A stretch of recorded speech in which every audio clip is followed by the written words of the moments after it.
তাই নাকি? তবে তো আরো ভয়ঙ্কর ব্যাপার। কৃষ্ণনগরে খড়ের সিপাই।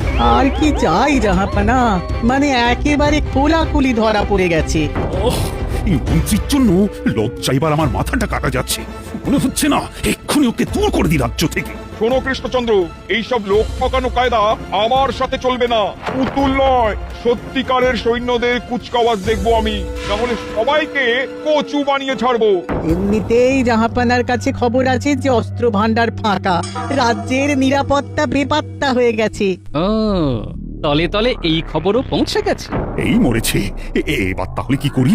জলদি জলদি, যা করার জলদি করো, আমি আর অপেক্ষা করতে পারছি না। আমি বলছিলাম কি মহারাজ, তাহলে আমরা যদি মানে কিন্তু তবু তুমি থামবে নাকি এক্ষুনি গলা ধাক্কা দিয়ে বের করবো তোমায়? আর এই যে গোপাল, খুব বলেছিলে যে অবস্থা অনুযায়ী ব্যবস্থা করা যাবে। তাহলে এখন কিছু করো, না হলে যে মান সম্মান সব একেবারে ধুলোয়